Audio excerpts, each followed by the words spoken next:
Okay, number one here, because you pointed out that in number one from last time, actually it was that group of notes right there. You said the first three notes is where you tripped up or got tripped up the most. Well, we're gonna do nothing but that kind of pattern. So this way it's no longer tripping you up and we can proceed to more difficult stuff again. So as always, work on tiny little bits at a time. Work it up in less than five. You can go up in ones or twos. But here we go. Hey, you can even do just like one beat to beat. So just working on. There we go. So that's something you can do. It's very, very short, but man, doing this can be very effective.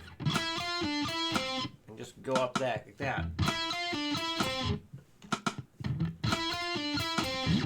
Because it's just a tiny little piece that you're doing, and you can really get up there pretty easily. Well, easily in a short amount of time, you can max out. So that might be a thing to try for the first day, is just each individual phrase. And it really doesn't take long to get this, at a crazy speed or a fast maxed out speed. And I would just work on that stuff right there, because it would be 1, 2, 3, 4, 5 different things to do, because this is just repeating what you've already done. So that might be a thing to try if you feel like you need extra attention with this. Just one phrase at a time for the first day of practice, and you can get a lot out of it. A lot out of doing it that way. All right, here we go. 60. 1, 2, 3, 4.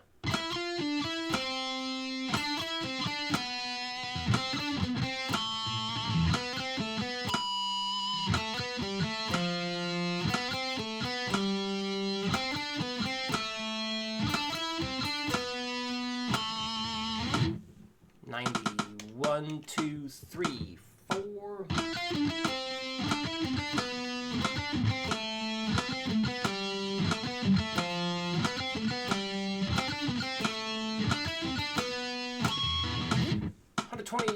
One, two, three, four.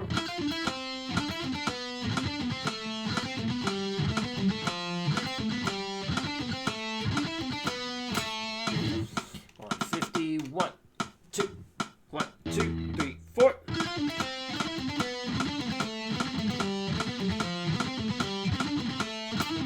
Ah, 1, 2, 1, 2, 3, 4. Start in the right place. 1, 2, 1, 2, 3, 4.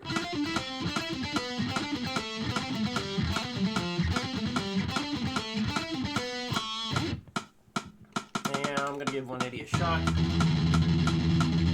1, 2, 1, 2, 3, 4.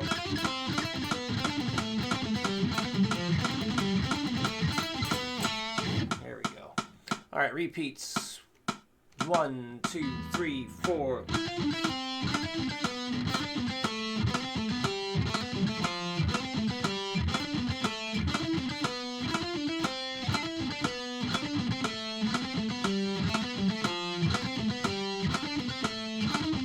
Oh, that was a bad note.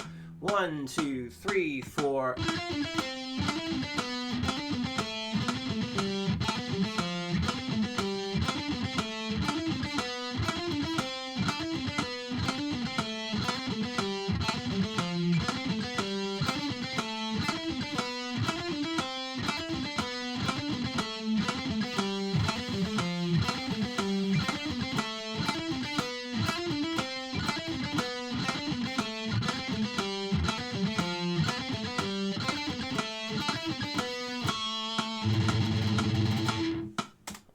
Number 2.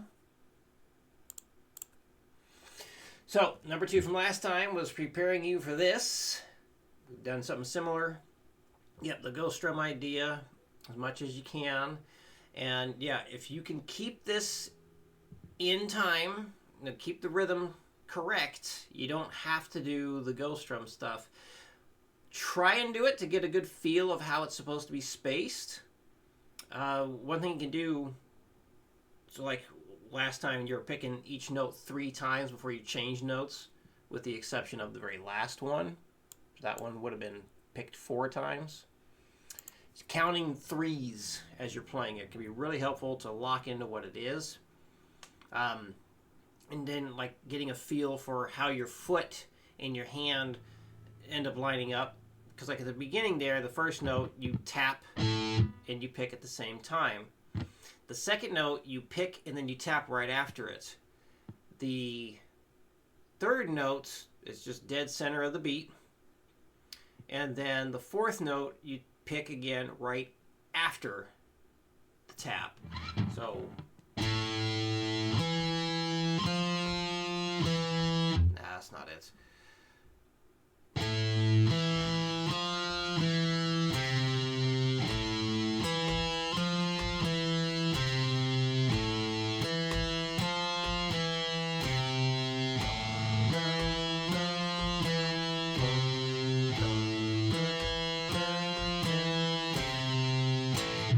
So I don't know if the foot tapping was heard.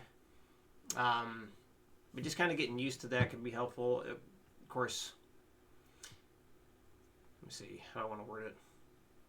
Well, another thing, so this is basically a 4 across 3 polyrhythm because you got your 4 notes evenly spaced across 3 beats. So 1, 2, 3, 4 notes across 1, 2, 3 beats. A rhythm phrase, very silly, to help with this sort of thing. I believe we covered it with the chords. Maybe not. We did do this rhythm with the chords. But it's pass the goddamn butter. Pass the goddamn butter. Pass the goddamn butter. We do that with a metronome. So that's another thing you can think of, or whatever thing you want to say. But I remember hearing that in the video.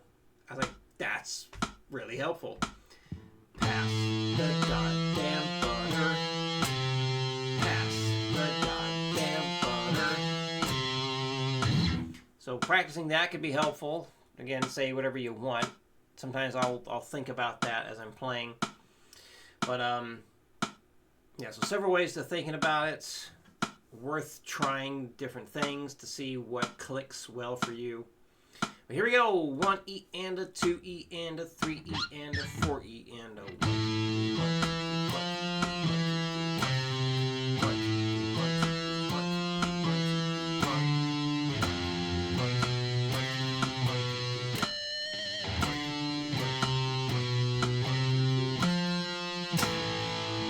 Yeah, just really make sure you're tapping your foot the whole time. Lock into that metronome. Get a good feel for where everything's supposed to be. Playing along with Guitar Pro, also a really good idea. And just listening to it, getting a feel for it. 90, 1, 2, 3, 4.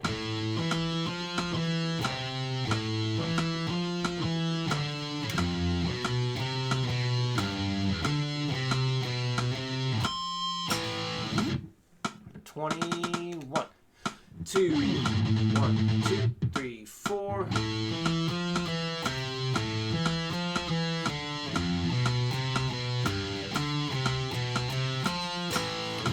Alright, 150. 1, 2, 1, 2, 3, 4.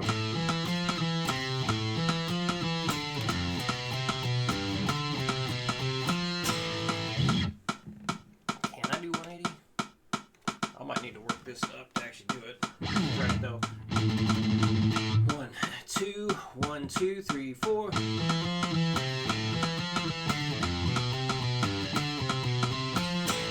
Yeah, doing a little twitchy ghost stroke right there really helped me. Alright, let's go back to 120 for the repeats. 1, 2, 3, 4.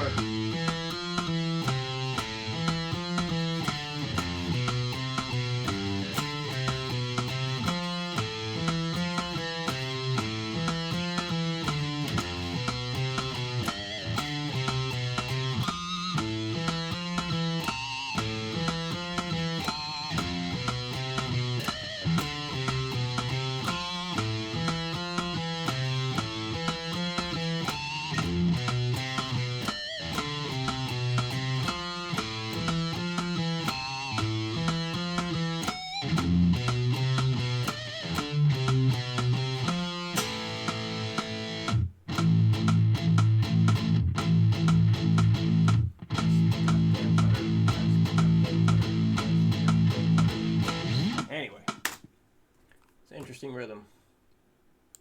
Number 3, got some string skipping with this one. So for the first bar, and I'm not holding a chord when I do this, but I'm using some chord stuff to kind of think about what I'm doing. Basically got that A5 chord shape for the first bar. And then we got this thing for the second bar. The hell would I call that? That's a weird one.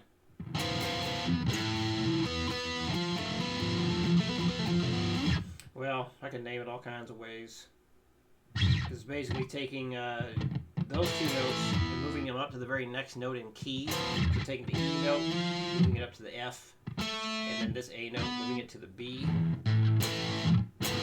Based off of that shape there. The third bar, that's based off of a C suspended second. Really like those chord shapes too, like if you want to just riff around. Sounds really good with distortion.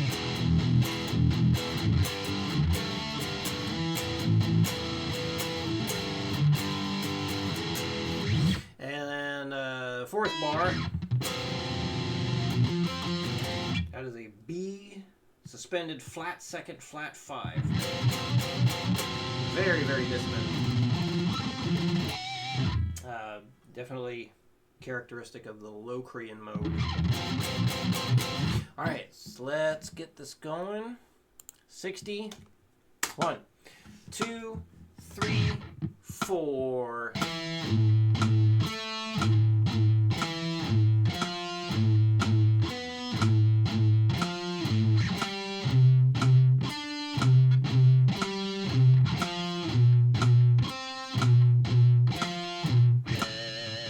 On to 20. 1, 2, 3, 4.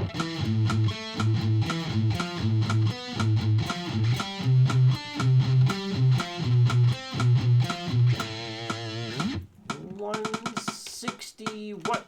two, 1, 2, 3, 4. $200.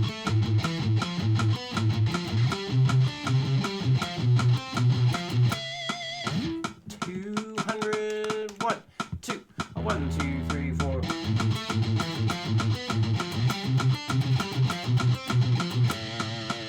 Repeats. 1, 2, 1, 2, 3, 4. I didn't like that note. 1, 2, 1, 2, 3, 4.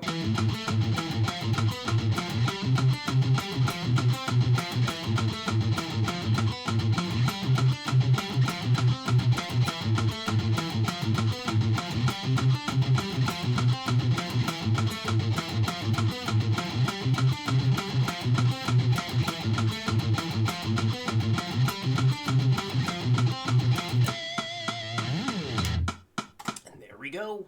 All right, any questions come up, let me know. I will see you again next week.